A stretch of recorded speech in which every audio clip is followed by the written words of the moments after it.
Assalamualaikum warahmatullahi wabarakatuh. Alhamdulillah wa syukurillah. Jika video ini muncul di beranda Anda hari ini, percayalah, ini bukanlah sebuah kebetulan. Ini adalah petunjuk dari Allah yang maha lembut dalam mengatur setiap langkah hambanya. Tidak ada satupun detik yang hadir tanpa izinnya, tidak ada satupun pertemuan yang terjadi tanpa kehendaknya. Maka bersyukurlah. Bersyukurlah karena di tengah hiruk-pikuk dunia yang melelahkan, Allah masih sudi menyapa hati Anda melalui ruang yang mungkin tak pernah Anda sangka sebelumnya. Setidaknya, sebelum kita melangkah lebih jauh, sempatkanlah menulis sholawat kepada Nabi Muhammad Shallallahu Alaihi Wasallam di kolom komentar. Insya Allah, sholawat itu akan menjadi bukti cinta kita, sekecil apapun bentuknya, agar kelak kita termasuk golongan yang berharap syafaat beliau di akhirat. Dan bila ada doa, ada harapan, ada hajat yang sedang menyesakan dada Anda, tuliskanlah di kolom komentar. Insya Allah akan kita aminkan bersama-sama. Semoga Allah mendengar rintihan yang mungkin selama ini hanya mampu Anda bisikan dalam sujud-sujud yang panjang. Saudaraku, ada kalanya hidup membawa kita pada satu fase yang sangat sunyi. Bukan karena tidak ada orang di sekitar, tetapi karena tidak ada yang benar-benar memahami apa yang kita rasakan. Kita tersenyum di hadapan banyak manusia, namun memendam perih yang tak terucap. Kita terlihat kuat, padahal di dalam dada ada luka lama yang belum pernah benar-benar sembuh. Luka yang tidak berdarah, tetapi terus menggerogoti jiwa. Luka yang kita simpan rapi, bahkan dari orang-orang terdekat, karena kita sendiri tak tahu bagaimana cara menjelaskannya. Dalam perjalanan hidup ini, Allah menciptakan manusia dengan keunikan yang berbeda-beda.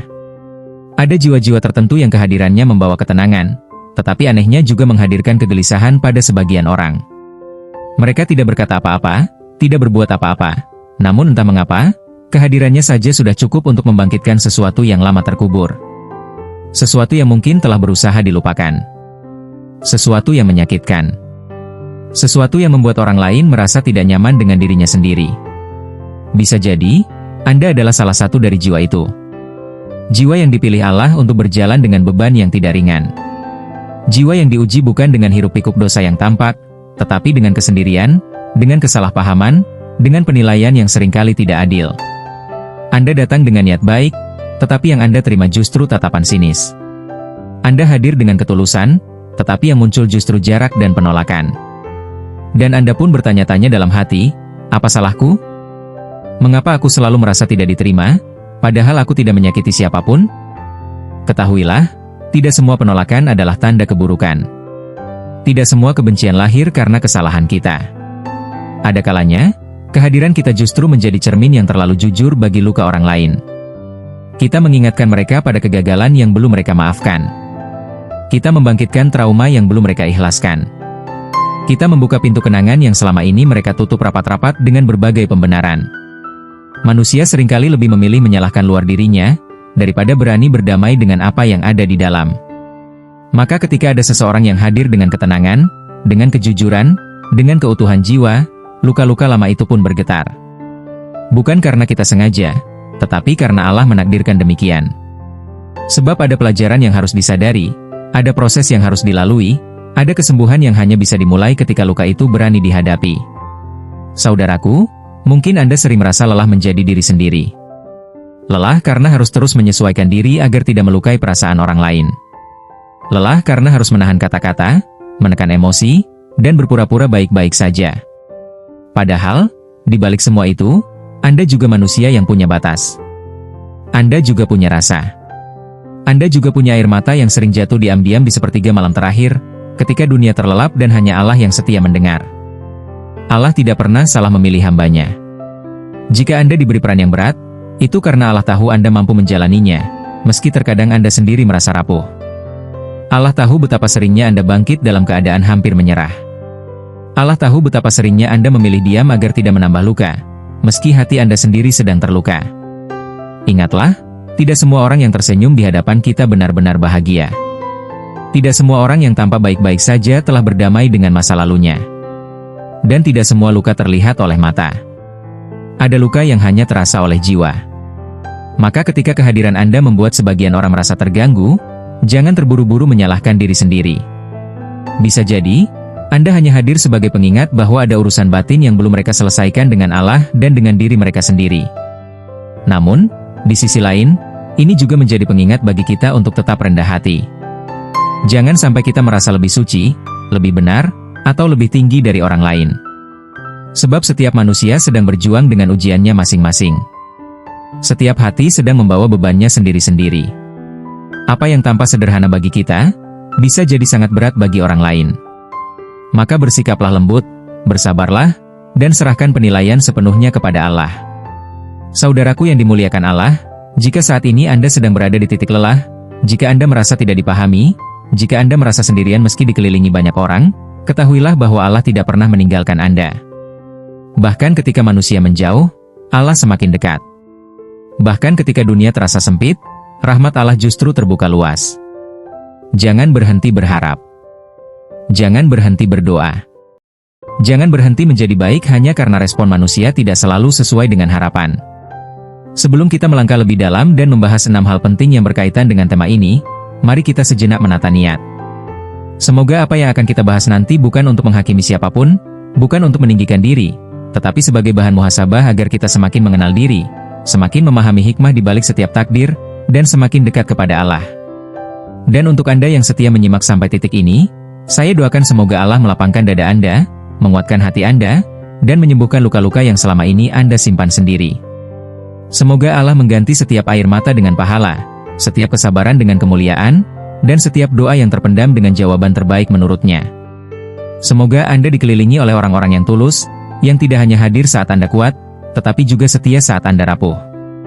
Semoga Allah mengangkat derajat Anda tanpa harus merendahkan siapapun. Jika hati Anda sudah siap, jika jiwa Anda merasa terpanggil, mari kita lanjutkan bersama untuk membahas 6 poin penting yang akan membuka pemahaman lebih dalam tentang mengapa kehadiran seorang jiwa terpilih seringkali mengaktifkan luka lama dalam diri banyak orang, bahkan tanpa sepatah kata pun. Semoga Allah membimbing setiap langkah pembahasan kita, dan semoga apa yang kita dengar dan renungkan nanti benar-benar menjadi cahaya, bukan sekadar pengetahuan, tetapi juga penguat iman dan penenang hati. Wassalamualaikum warahmatullahi wabarakatuh. 1. Kehadiranmu menjadi cermin luka yang mereka sembunyikan. Ada jiwa-jiwa tertentu yang ketika hadir, tanpa berkata apapun, tanpa menunjukkan kelebihan apapun, justru membuat orang lain merasa terusik. Bukan karena kesombongan, bukan pula karena niat buruk, melainkan karena kehadiran itu bekerja seperti cermin yang jujur. Banyak orang menjalani hidup dengan menutup rapat luka masa lalu. Mereka menimbunnya dengan kesibukan, pencitraan, tawa palsu, dan peran sosial yang terlihat baik-baik saja. Namun ketika mereka berhadapan dengan seseorang yang hatinya relatif lebih tenang, lebih jujur pada dirinya sendiri, luka-luka yang selama ini disembunyikan seakan menuntut perhatian. Engkau tidak melakukan apa-apa, tetapi batin mereka bergejolak. Engkau tidak menyinggung, tetapi hati mereka terasa terpojok. Itu karena luka yang belum sembuh tidak suka melihat ketenangan orang lain. Jiwa yang belum berdamai dengan masa lalunya akan merasa terancam oleh seseorang yang tampak utuh, meski sebenarnya engkau pun memiliki luka. Bedanya, engkau memilih menghadapinya, sementara mereka memilih melupakannya. Maka kehadiranmu menjadi pengingat yang tidak mereka inginkan, pengingat bahwa ada bagian dalam diri mereka yang masih terluka dan belum dibereskan. 2. Energi kejujuran mengusik jiwa yang hidup dalam penyangkalan. Sebagian orang bertahan hidup dengan kebohongan yang mereka bangun sendiri. Mereka menyangkal rasa bersalah, menutup rasa iri, dan mematikan suara hati yang terus menegur. Saat engkau hadir dengan kejujuran, bukan hanya dalam ucapan tetapi dalam sikap dan cara memandang hidup, energi itu terasa begitu kuat. Kejujuran tidak selalu diucapkan, tetapi bisa dirasakan. Dan bagi jiwa yang hidup dalam penyangkalan, kejujuran adalah ancaman. Tanpa sadar, keberadaanmu memaksa mereka melihat kembali pilihan-pilihan hidup yang pernah mereka buat. Kesalahan yang belum dimaafkan. Penyesalan yang belum diikhlaskan. Mereka merasa tidak nyaman bukan karena engkau lebih baik, tetapi karena engkau berani jujur pada diri sendiri, sementara mereka masih bersembunyi. Maka yang muncul bukan kesadaran, melainkan perlawanan. Bukan penerimaan, tetapi penolakan. Engkau menjadi sasaran dari kegelisahan batin yang sebenarnya bukan berasal darimu. 3. Cahaya kesadaran membuka luka yang belum siap disembuhkan. Setiap jiwa membawa kadar cahaya kesadaran yang berbeda. Ada yang masih tertidur, ada yang mulai terbangun, dan ada pula yang sudah lama terjaga. Ketika seseorang yang lebih sadar hadir di tengah mereka yang masih tertidur, proses itu tidak selalu indah. Cahaya tidak hanya menerangi, tetapi juga membuka apa yang selama ini tersembunyi. Luka lama, trauma, rasa takut, dan rasa gagal yang belum pernah disentuh dengan penuh kesadaran tiba-tiba muncul ke permukaan. Banyak orang ingin sembuh, tetapi tidak siap merasakan sakitnya proses penyembuhan. Mereka ingin tenang, tetapi tidak mau membuka luka. Maka ketika kehadiranmu memicu proses itu, yang mereka rasakan bukan rasa syukur, melainkan ketidaknyamanan. Engkau dianggap sebagai penyebab, padahal sejatinya engkau hanyalah perantara. Allah menggunakan kehadiranmu untuk mengetuk pintu hati mereka, meski mereka sendiri belum siap membukanya. 4. Luka lama mencari pelampiasan, bukan penyelesaian. Tidak semua orang berani bertanggung jawab atas luka batinnya sendiri. Banyak yang lebih memilih melampiaskan rasa sakit kepada orang lain. Ketika luka lama teraktifkan oleh kehadiranmu, sebagian orang tidak mencari penyembuhan, tetapi mencari kambing hitam. Mereka membutuhkan sosok untuk disalahkan agar tidak perlu menghadapi rasa sakit yang sebenarnya. Maka engkau menjadi target, meski engkau tidak melakukan kesalahan apapun. Ini adalah mekanisme batin yang halus namun kejam. Jiwa yang rapuh seringkali menyerang bukan karena benci, tetapi karena takut. Takut melihat dirinya sendiri apa adanya. Takut mengakui bahwa ia terluka. Takut mengakui bahwa ia belum selesai dengan masa lalu. Maka engkau pun diseret masuk ke dalam konflik batin yang bukan milikmu. Di titik ini, yang perlu engkau pahami adalah bahwa reaksi mereka lebih banyak berbicara tentang kondisi batin mereka, bukan tentang siapa dirimu sebenarnya. 5. Ketulusan menggugurkan topeng yang mereka pakai. Ada orang-orang yang hidup dengan topeng. Topeng kebaikan, topeng kesuksesan, topeng kesalehan, atau topeng kekuatan. Mereka membangun identitas yang ingin dilihat dunia, bukan yang benar-benar mereka rasakan. Ketika engkau hadir dengan ketulusan, tanpa banyak pencitraan, tanpa kepura-puraan, topeng itu terasa rapuh. Tanpa sadar, mereka merasa terancam karena ketulusan tidak bisa dipalsukan dan tidak bisa dikalahkan dengan sandiwara. Ketulusanmu membongkar kepalsuan yang selama ini mereka rawat.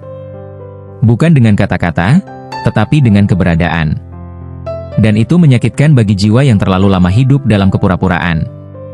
Mereka mungkin menuduhmu aneh, dingin, atau tidak ramah, padahal yang sebenarnya terjadi adalah batin mereka terguncang. Topeng yang selama ini melindungi mereka dari rasa sakit mulai retak, dan mereka belum siap menghadapi wajah asli mereka sendiri. 6. Takdir jiwa terpilih, menjadi ujian bagi diri sendiri dan orang lain. Menjadi jiwa terpilih bukanlah gelar kehormatan yang membuat hidup lebih mudah. Justru seringkali sebaliknya. Allah memilih sebagian hamba untuk membawa peran yang berat, menjadi pengingat, menjadi pemantik kesadaran, meski harus dibayar dengan kesalahpahaman, kesepian, dan penolakan. Kehadiranmu bukan hanya ujian bagi orang lain, tetapi juga ujian bagi dirimu sendiri. Ujian kesabaran, kerendahan hati, dan keikhlasan. Allah ingin melihat apakah engkau tetap lembut meski sering disakiti. Tetap rendah hati meski sering disalahpahami. Tetap berbuat baik meski tidak selalu diterima. Peran ini tidak diberikan kepada sembarang jiwa. Hanya mereka yang Allah anggap mampu menahan beban batin yang dalam. Maka jika engkau sering merasa sendiri, sering merasa tidak dimengerti, jangan buru-buru merasa gagal. Bisa jadi engkau sedang menjalani takdir yang tidak banyak dipahami, tetapi sangat bernilai di sisi Allah. Kesadaran ini bukan untuk membuatmu merasa lebih tinggi, melainkan agar engkau lebih waspada menjaga hati. Teruslah memperbaiki niat, teruslah mendekat kepada Allah, dan jangan biarkan reaksi orang lain mengubah siapa dirimu sebenarnya. Karena pada akhirnya, yang paling penting bukan bagaimana manusia memandangmu, tetapi bagaimana Allah menilai kesabaran dan ketulusanmu dalam menjalani peran yang telah dititipkan kepadamu. Dari seluruh pembahasan di atas, kita dapat memahami bahwa kehadiran seorang jiwa terpilih seringkali bukan membawa kegaduhan, melainkan justru membangkitkan luka-luka lama yang belum selesai dalam diri orang lain. Bukan karena niat untuk menyakiti, tetapi karena ketenangan, kejujuran, dan ketulusan yang dibawa oleh jiwa tersebut menjadi cermin yang memantulkan realitas batin banyak orang. Reaksi penolakan, rasa tidak nyaman, atau bahkan kebencian yang muncul, sejatinya bukan tentang siapa diri kita, melainkan tentang luka mereka yang belum sembuh. Maka tugas kita bukan membalas dengan amarah, tetapi menjaga hati, memperkuat kesabaran, dan menyerahkan penilaian sepenuhnya kepada Allah, seraya terus memperbaiki diri dan niat dalam setiap langkah kehidupan. Saudaraku yang dimuliakan Allah, terima kasih telah menyimak pembahasan ini hingga akhir. Semoga setiap kata yang tersampaikan bukan hanya singgah di telinga, tetapi juga meresap ke dalam hati sebagai bahan renungan dan penguat jiwa. Jika Anda merasa pembahasan ini menyentuh batin Anda, bisa jadi Allah sedang meneguhkan langkah Anda agar tetap berjalan di jalan yang lurus, meski sering terasa sepi dan tidak dipahami. Jangan lupa untuk terus mendekat kepada Allah dalam keadaan apapun, baik saat lapang maupun sempit. Tetaplah menjadi pribadi yang lembut, meski dunia tidak selalu ramah. Dan jika Anda berkenan, dukung channel Jiwa Terpencar dengan menyukai, membagikan, dan menuliskan komentar yang penuh doa, agar kebaikan ini bisa menjangkau lebih banyak jiwa yang sedang mencari cahaya di tengah kegelapan hidup. Semoga Allah menyembuhkan luka-luka yang tersembunyi, menguatkan hati yang lelah, dan mempertemukan kita semua dalam keadaan terbaik, di dunia maupun kelak di akhirat. Wassalamualaikum warahmatullahi wabarakatuh.